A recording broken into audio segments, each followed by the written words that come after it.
नमस्कार फरीदाबाद, मैं योगेंद्र पाल और हम पहुंचे हैं जवाहर कॉलोनी।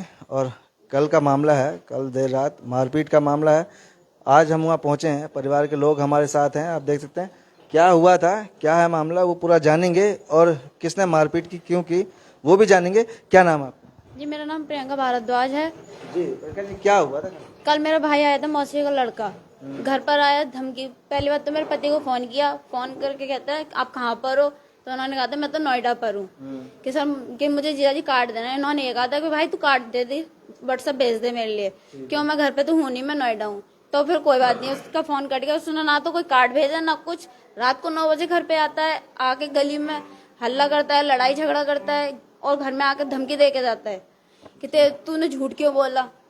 नहीं तो आके फिर यहाँ लड़ाई झगड़ा क्यों करता है, गाली गलौज क्यों करता है? कि तूने झूठ क्यों बोला फोन पे मुझसे कि तू नोएडा है। इस चक्कर में वो झूठ बोला। तो इन्होंने ये कही मैंने कोई झूठ नहीं बोला, जब मैं नोएडा था तो मैं नोएडा ही बोलूंगा, इसमें मैंने कोई झूठ नहीं बोला। और सो गया तो कोई भी बात है तू आराम से अंदर आकर बैठ, गली में तुझे लड़ाई झगड़ा करने की कोई जरूरत नहीं है। और फिर धमकी दे रहा है कि तुम्हें देख लूंगा। अगर कल को मेरे पति और मेरे परिवार को कुछ भी होता है, उसमें मेरे भाई, मेरा मायका, सब लोग जिम्मेदार होंगे। तो ये मौसी का लड़का था, ये मेरा क्या मौसी का नाम? लड़का था, अमित नाम है इसका। अमित नाम। हाँ, तो यही आया था? यही आया था अकेला। अच्छा, तो ऐसा क्यों? कुछ ऐसा तो नहीं है कोई पहले से ही कुछ कोई बात हो, या क्या है, इनकी कोई बात हुई हो कभी जिसको लेकर वो मतलब कोई खुंदस रखी हो जिससे कि वो ऐसा कुछ भी नहीं है। जब मेरी बेटी हुई थी जब से थोड़ा कुछ, जब से मन मुटापा ज्यादा हो गया। वो चाहते हैं कि लड़का हो, मेरे लड़की हुई थी तो इस चक्कर में कि तुमने मेरी लड़की का पेट फटवा दिया, तुमने ये क्यों करवाया, तुम हमारे पास लेके आते तो नॉर्मल होता। तो वो इस चक्कर में हमारे मतलब मन मुटापा ज्यादा बढ़ता गया धीरे धीरे। जब मैं उसके के बाद जब मैं मतलब रखना नहीं चाह रही तो आप लोग मुझसे मतलब मत रखो। मैं अपने घर में खुश हूँ, तुम अपने घर में खुश रहो, मुझे किसी से कोई मतलब नहीं रखना।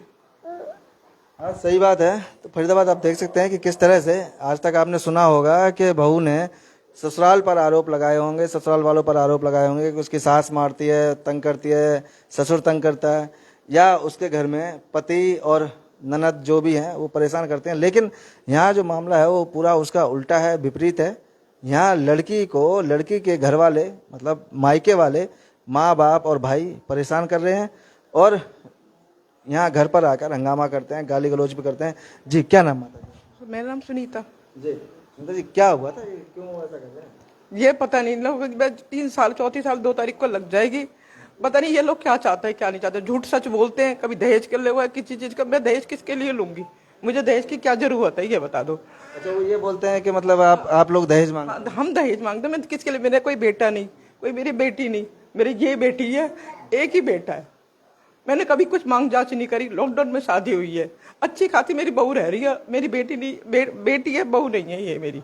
बस दहेज मांगते हैं तो बोलो फिर लड़की भी तो कुछ कहे, ये तो कुछ कहती नहीं। ये मेरी कभी कुछ नहीं कही इसने। मेरी अच्छी खासी चलती है। जब ये मैंने कभी कोई शिकायत नहीं, रोटी पानी की दिक्कत की, कभी मेरे को टाइम पे सब चीज टाइम पे मिलती है, सब चीज करते हैं। ये लोग आते हैं करते हैं जब भी मेरे घर में कलेश होता है। नहीं, बहू मेरी लाखों में एक है। तो शादी राजी बाजी से हुई थी दोनों परिवार की? शादी राजी? हाँ जी, ये वैसे नहीं है, ये हमारी पसंद के राग जी है। अच्छा, मेरे आदमी ना, हमने पसंद करा है, हमने राजी। इन दोनों की लव मैरिज शादी नहीं है, ये अरेंज मैरिज शादी है। हाँ जी, हमने कुछ मांग जांच नहीं करी। गिनती के 10 आदमी लेके गए थे। 10 आदमी को कैसा खाना हुआ है हमें पता है, जैसा खाना हुआ है। और ये पूछ लो क्या दिया क्या करा, हमें मुझे कुछ नहीं चाहिए। मैं किसके लिए, अगर देंगे भी तो इस बहू को दे के जाऊंगी, क्या मैं छाती में दर के तो नहीं लेके जाऊंगी ना। मुझे कुछ नहीं चाहिए, बस इतना चाहती हूँ हाथ जोड़ते मेरे एक बच्चा और मेरी बहू और मेरे पोता पोती, मुझे चैन से रहने इसके घर वाले बस। अगर कल को मेरे बच्चों को कुछ होता है, मेरी बहू को कुछ होता है, तो इसके पियर वाले हैं। अगर कोई बात आती है तो शांति से बैठ के बात कर। अभी थोड़े दिन पीछे आए, तू चूल्हा तेरा लग क्यों नहीं हो, तू सास के साथ टीवी क्यों देख रही है, ये कोई बात है कहने की?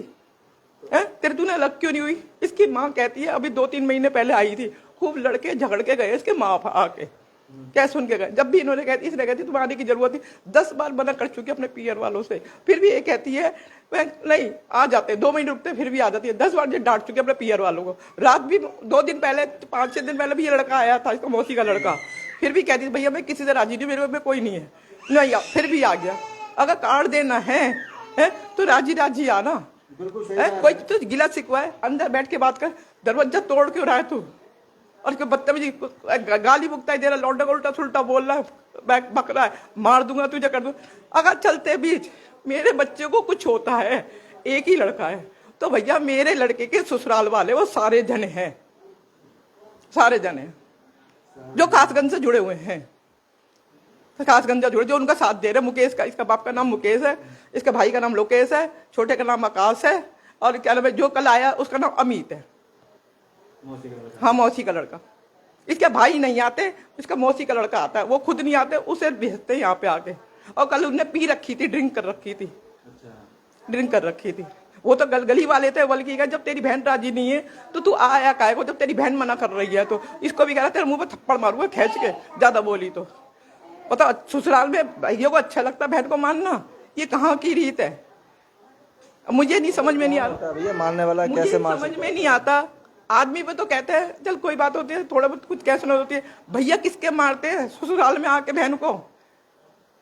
जो एक बार वो भी आया, इसका भैया आया 30 दिन, जब भी इसको हाथापाई मारने लगा, फिर भी मैंने इसको डांटा ब्रूटी किया, उल्टा सुल्टा बोले, फिर मैंने तेरा एक भैया आया पहले 30 दिन आया, जब भी इसको पेट में बच्चा मार रहा, जब लौंडी आती मेरी पोती थी, नहीं तो तू चल। मैंने बेटा भी कच्चे दिन 2 महीने, यहाँ भी तो कुछ हो जाएगा तो क्या रोक लोगी क्या।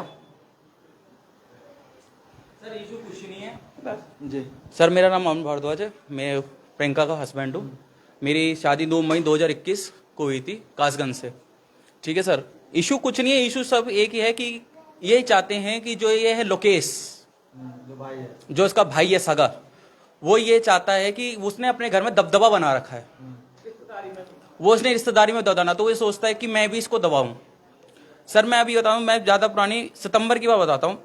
मैं वलपुल में जॉब करता था, तो पीछे से आया, मेरी वाइफ को पिलाया पुसलाया, किस तरह से करा मुझे नहीं पता, कोई प्लानिंग रची। अगले दिन मेरी वाइफ घर से बिना बताए किसी ने गई, चली गई 12 बजे। ठीक है, ये अमित जो कल आया था, ये इसको ले गया, कर गया। अगले दिन हमने उसी दिन ढूंढा डांडी करी, हमें पता चल गया कि एक शिव मंदिर है कपड़ा कॉलोनी में, वहां से इसको लेके गया। हमने बातचीत करी, सब कुछ करी, कोई नहीं हुआ। अगले दिन हमने कहा कि हम बातचीत के बातचीत जो भी इशू है हमने सारा सॉर्ट आउट कर लेते हैं, बैठचीत बात करते हैं। ये नहीं माना, इसलिए पुलिस चौकी ले गया। वहां जाके इसने अपनी बहन से ये कहा कि क्या नाम है, तू अमन के खिलाफ, मेरे खिलाफ ये केस लिखवा कि तू, अमन ने तेरे को मार पीट के घर से बाहर निकाला है।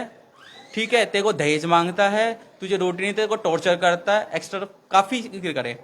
तो पुलिस वाले आए थे मेरे को यहाँ पर उठाने के लिए कि क्या नाम है, तू अपनी पत्नी को मार पीट के घर से निकाला है, करा है, कि तू चल चौकी चल। मैं कहा सर मैंने मार पीट के मैं कुछ बोलूँ क्या। हाँ बोल भाई। मैं कहा सर ऐसे ऐसे भाई, जब ये घर से गई है, मेरे पास फुटेज है, हमारी गली में CCTV कैमरा लग रहे हैं जिसमें 12 बजे निकल रही है, और मैं ड्यूटी पे था, वलपुल में जॉब कर रहा था, 6 से 2:30 की ड्यूटी थी मेरी।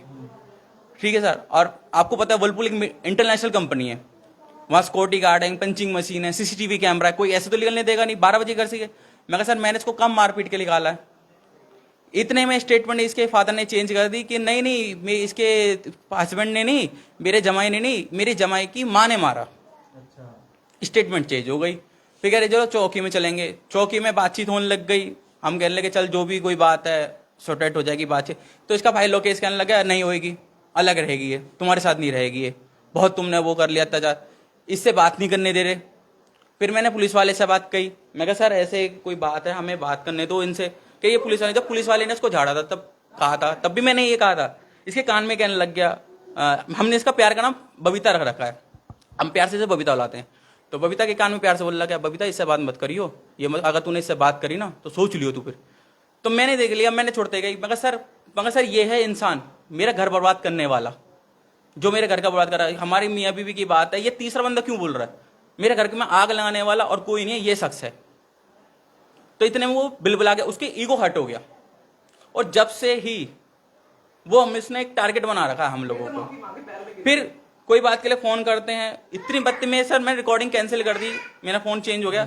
मेरी माँ को कुतिया, रंडी, ये वर्डिंग करना, मुझे क्या कहता है तुझे काट के फेंक दूंगा, तुझे पता नहीं हम कासगंज गए। मैं कह रहा हूँ कासगंज गए कोई हुआ है क्या?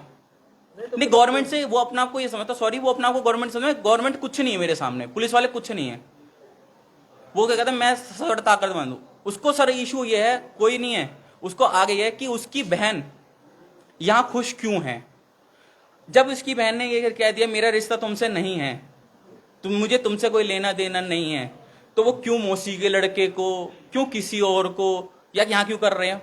अगर तुम्हारी बहन दुख में तकलीफ में है, मैं कह रहा हूँ मेरी भी बहन है, अगर मेरी बहन वहां दुख में तकलीफ में तो मुझे याद करेगी, बिल्कुल, तब मैं जाऊंगा। तो मैं जाऊंगा। और मैं जाकर वहां ये नहीं कहूंगा कि अपनी बहन को कहूंगा चल छोड़ साले को, तेरा तलाक करा दूंगा। मैं सोटट में जीजा से बात करूंगा, अपनी बहन से बात करूंगा, दोनों की बीवी में कहूँ सुलह करा दूंगा। ये नहीं कहूंगा कि तलाक ले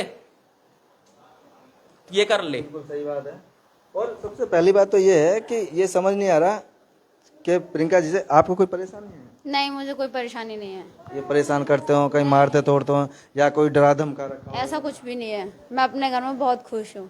तो फिर क्यों? वो सगे माँ बाप है ना? हाँ, सगे भाई माँ, है? हाँ, सब लोग सगे ही हैं। तो फिर क्यों ऐसा कर रहे हैं? मुझे ये बताओ ना कि वो ऐसा क्यों कर रहे हैं? फिर वो आप मतलब यहाँ चैन सुकून से रह रहे हो, खुश रह रहे हो। सर, ये चीज तो मुझे खुद समझ में नहीं आ रही, वो लोग क्यों ऐसा कर रहे हैं, जब मैंने उनसे मना कर चुकी हूँ सब चीज के लिए। पता नहीं चल रहा। बस मैं ये चाहती हूँ मेरे से कोई मतलब मत रखो। मैं अपने घर में बहुत खुश हूँ, अपने पति के साथ, अपने बच्चों के साथ मैं खुश हूँ। मुझे किसी से कोई मतलब नहीं है। कहीं ऐसा तो नहीं है कुछ जो चीज आप बताना नहीं चाहते हो, या इन्होंने डरा धमका रखा हो आपको, या कुछ कर रखा हो? नहीं नहीं सर, ऐसा कुछ भी नहीं है। अगर ऐसा कुछ होता, ऐसा अगर हमने करा होता तो ये कंप्लेंट करनी नहीं जाती। रात जब इसका इशू हुआ है तो रात को यही जाके कंप्लेंट करके आई है। बिल्कुल, ये अपने भाई के साथ चले जाते और रात को इशू घर चली उसका जाती। भाई आता, अपने भाई के साथ ही बैठ के चली जाती। और आते नहीं है। ठीक है, उल्टा इसने अपने भाई को खुद ये कह रही है कि जब मुझे तुमसे मतलब नहीं है तो तुम क्यों आ रहे हो, मैं अपने घर में खुश हूं। इशू सर कुछ नहीं, इशू सर ये है कि सबसे मेन है ये इस घर में खुश क्यों है। और एक चीज और कहूंगा, मैं सर बाहर जॉब कर रहा हूँ, मैं ग्रेटर नोएडा जॉब कर रहा हूँ। मेरे फादर, मेरी मदर, मेरी वाइफ, मेरे 2 बच्चे घर पे हैं। अगर मेरे को कुछ, मेरे फैमिली को किसी को भी अगर खरोच आती है, किसी को भी खरोच आती है, तो सर इसके जिम्मेदार 5 जने होंगे, जिसमें पहला शख्स होगा मुकेश जो इसके फादर है, सेकंड नंबर इनकी मदर बेबी, तीसरे नंबर पे इसका भाई लोकेश, चौथे नंबर पे इसका भाई अमित जो इसकी मौसी का लड़का, 5वें नंबर में इसका एक फूफा है जिसने रिश्ता करवाया हमारा, रंजीव नाम है ना, राजीव, वो होंगे। मैं इससे ज्यादा कुछ नहीं कहता हूँ। बाकी हमने कंप्लेंट कर दी है, अभी तक कोई सुनवाई नहीं हुई है, अभी तक कुछ नहीं। हम रात कंप्लेंट करके आ चुके हैं, पुलिस वाले ने की थी, हम आज अगले दिन बुला के की बातचीत आएंगे, पर अभी तक कोई कॉल है। बट हम प्रशासन और आपके माध्यम से ये करना चाहते हैं कि हमें उनसे सुरक्षा चाहिए। अगर कुछ भी हमारे घर में किसी इशू होता है तो इसके जिम्मेदार ये 5 जन होंगे, कासगंज के होंगे। ठीक है, और बाकी आपको अगर लगता है कि हमने इस पे कोई टॉर्चर कर रखा है, कोई अत्याचार कर रखा है, एक्स्ट्रा कुछ भी कर रखा है, तो गली मोहल्ले के आप किसी से बात करें। और कोई बात है, कोई एक और बात आई, कोई भी चीज है, जैसे कि घर वालों को इनकार तो हमसे बात नहीं करते, ये नहीं डायरेक्ट हमसे बात करें, गली मोहल्ले के नंबर ले रखे हैं। आप ये सुनो, ये अपनी बेटी से बात करनी है तो बेटी से बात नहीं करेंगे, पड़ोसी को फोन करेंगे कि जी मेरी बेटी वहां कैसी रह रही है, क्या रहा, क्या दिक्कत है, क्या परेशानी है। बिल्कुल सही बात है। अगर कुछ कोई बात भी है तो सीधा बेटी से बात करें अपनी। और अगर इनको भी कोई परेशानी होती तो ये खुद भी चली जाती, यहाँ आते क्यों, वहीं चले जाते। आप क्या चाहते हो तो अब ये बताओ। सर, मैं चाहती हूँ मुझे किसी से कोई नहीं, मैं अपने घर में खुश रहना चाहती हूँ, मुझे उन लोगों से कोई मतलब नहीं रखना। मतलब जो माता पिता और भाई हैं वो आपको जो परेशान कर रहे हैं वो ना करें। वो ना करें। मैं आपको फोटो दिखा दूं जो रात आए हैं, तो आप देख सकते हैं कि किस तरह से। तो फरीदाबाद पहली बार हमने भी देखा कि कहीं लड़की जो चैन सुकून से रह रही है तो उसके माता पिता परेशान हैं। और ये देख सकते हैं अमित, ये अमित है जो यहाँ रात आए और जिन्होंने हंगामा किया। इसके फादर की फोटो दिखा देंगे, फादर और मदर की भी दिखा देता हूँ मैं आपको। हम खुश हैं सर, हम अपनी लाइफ में, मेरे मम्मी पापा, मेरी वाइफ में, मेरे 2 बच्चे, हम खुश हैं। हम अपने, हम 5-6 जन खुश हैं। बट हमारी ना खुशी का ग्रहण लगाने के लिए ना ये शख्स हैं, ये प्रियंका के माता पिता हैं। और फरीदाबाद हम तो और इसका भाई भी चाहते हैं, दूसरे पक्ष से भी चाहते हैं कि अगर वो कुछ कहना चाहते हैं तो वो भी कह सकते हैं, वो भी अपनी बात रख सकते हैं हमारे माध्यम से, तो पता लगेगा। हमने ये न्यूज करी है, एक चीज और कह दूं, ये जैसे हमने न्यूज करी है आपके माध्यम, ये आपका बहुत बड़ा चैनल है, आप ये न्यूज में आ जाएगी, तो आज शाम तक हम पे धमकी भरे फोन आ जाएंगे, या फिर घर पे कोई ना कोई अटैक हो जाएगा हमारे पे। तो आप सीधा कंप्लेंट कराना ना, फिर FIR कराना उनके नाम पे, जो भी आते हैं जो भी कुछ कहे। तो अगर जिंदा बच गए इस हालत में रहे तो कंप्लेन कर देंगे, और नहीं करे तो ऊपर बैठ के कर लेंगे। तो फरीदाबाद देख सकते हैं आप किस तरह से पूरा परिवार है, परेशान है, भयभीत है, डर है कि कहीं उनके साथ कुछ गलत ना हो जाए, कोई हादसा ना हो जाए। लेकिन जो लड़की है, बहू है इस घर की, उसको कोई परेशानी नहीं है, वो ठीक ठाक है, सही है, और उसके बावजूद भी उसके घर वाले हैं परेशान कर रहे हैं। और जबकि उसने, आपने सुना कि उसने भी बोला कि हमें कोई परेशानी नहीं है और हमें जैसे रह रहे हैं वैसे रहने दो, लेकिन उसके बावजूद भी पता नहीं क्यों, अगर वो भी अपना पक्ष रखना चाहते हैं, दूसरा पक्ष भी अपनी बात रखना चाहता है, तो वो भी हमारे माध्यम से रख सकता है, ताकि पता तो लगे आखिर कि पूरा माजरा क्या है, किस बात के ऊपर ये जो विवाद चल रहा है। तो जोड़ेंगे आपको शहर की अन्य महत्वपूर्ण खबरों के साथ। बहुत बहुत धन्यवाद।